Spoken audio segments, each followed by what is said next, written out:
Here today, the day before plow day, brought my tractors down to the field to kind of get them all lined up here and be ready for tomorrow. I got to go to church tomorrow morning, and then our plow day starts at 2 o'clock, so I needed to get them all down here today. A couple things I need to work on just yet. I'll probably lay the land off to this afternoon later on. I think I'm going to use my 630 to do that, but at any rate, this is a new tractor for me, an Oliver 1800B, and had some issues with it, but I think it's a pretty good tractor. We'll see. It's rookie year plowing for me, so that always means maybe a little problems here and there. And should pull this 416 Oliver 565 plow pretty easily. Should. We'll see. I don't know if I've quite got enough weight on the front of it, but we'll see how that goes.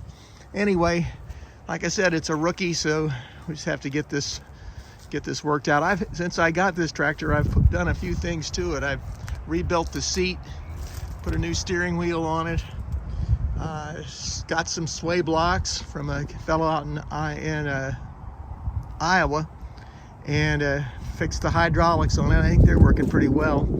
And so we'll see. I got a couple Oliver cylinders, but none of them have good hoses on them, so I'll have to fix that up. I used just an old cross cylinder on it. Seems to be working fine right now. Anyway, anxious to use this one.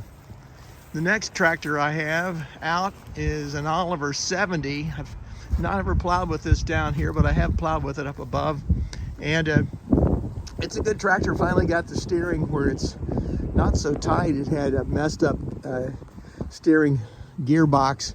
That's got fixed, and so I think it'll run pretty well. It's always been a good running tractor anyway. Seems like it has plenty of power. Should pull this bottom Oliver rooster comb plow. If you're familiar with the rooster comb, it's this lift mechanism over here on this side.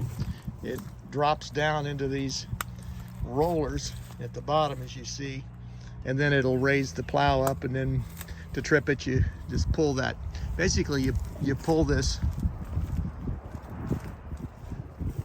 right here. You control your leveling with this, and the depth with that rod. That rod is problematic, and it's poked a hole in my fender over here once. I got it a little too tight. Pulled this thing down the road this morning, put it in road gear, and all of a sudden I thought it was going to fly off the back end of the tractor, but had to slow down with it. The hitch is what they call a dial-matic hitch, and it needs to be moved way over here to the right side for this plow to line up. You could just let the drawbar swing, but the plow goes everywhere when you do that once you pull it out of the ground. Anyway, I'll get this lined up later, but hopefully it works pretty well. It turns the ground over nice. The next tractor is my Case 400, and haven't used it down here for a while. I used to pull a John Deere plow with it, and I've got a few issues with it that I had to fix to get it down here. One of the things that was wrong with it was this coupler right here. You can see the other one's painted. This one is one I had to replace it with. The hose doesn't look too good either. I'll probably replace that if it makes it through the day. But I'm pulling, should pull this 3-bottom International 60 plow pretty easy. This is probably my best plow, trail type plow. So hopefully it works well. We'll see. You got the leveling arm there, and I put a case cylinder on it because I like those old style case cylinders. They're easy to change the setting on them. This next tractor is my old standby, my John Deere 730 diesel electric start. Really good tractor. First tractor I bought when I got into the antique farming business. It has the 6-pack of weights on the front. 4 of them are original, 2 of them are reproduction. That top one, I think I've said this before, but if you ever find an original one, buy it for any price up to $2,000 or $3,000, because they can sell for as much as $6,000. Anyway, it's got a nice 4-bottom plow on the back of it, and I usually lay the land off with this one, but I don't think I'll do it this time. I'm going to use this 630. I'll talk about that in a second.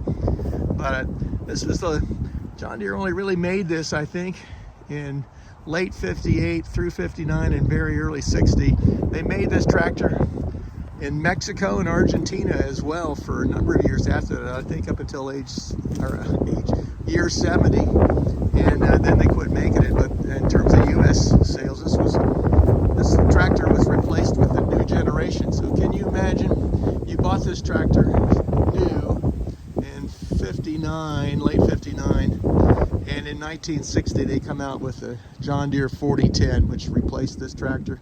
And you know, there's really no comparison to it, but in terms of two-cylinder, this is about the best you're going to get out of John Deere. The 830 is a little more powerful, probably pull 5 bottoms. They rated this as a 5-bottom plow tractor, but I think 4 is more its liking.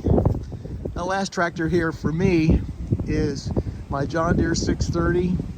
It's got the wraparound weights in the front, and this tractor, I'm anxious to see how it works this year. I've really only ever had it run properly at one plow day, and it's had a multitude of issues, just a variety of things. So some of them big, some of them not big. It just doesn't like getting out of the barn, you know. It's like some lazy person that just wants to lay in bed all day long. I hope it doesn't listen to me here and act up again, but it's a pleasant tractor to drive and get on and off. It's a, you know, the little brother of the 730, made in the same era. So I think the 3010 was its replacement. And I've got a real nice John Deere 810 plow that goes with it. I think I've mentioned this before, but these old plows had this long handle, which the idea was you could reach back from your seat and move them. But the problem was, a lot of times if the top link broke, that handle would flip up and could hit you.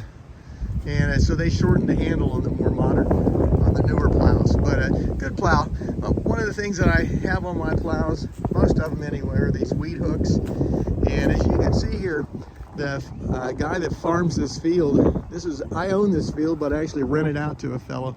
They're good farmers, and they've put in a cover crop this year. I think it's rye. Looks like it to me.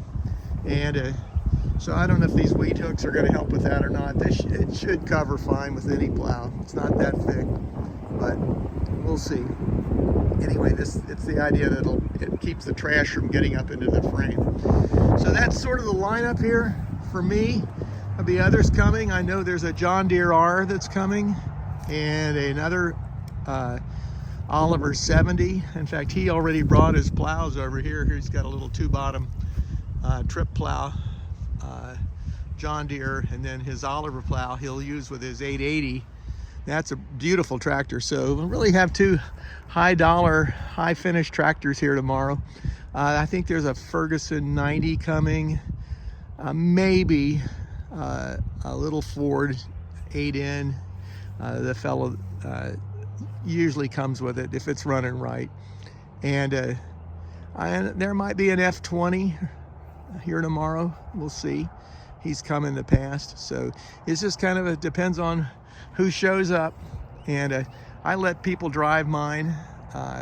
Most of the guys that I know real well are experienced with these tractors, so I know they're not going to get in too much trouble.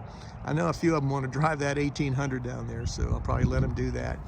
Anyway, looking forward to it tomorrow. I'll have some action video for you, and hope you enjoy this video, and God bless you.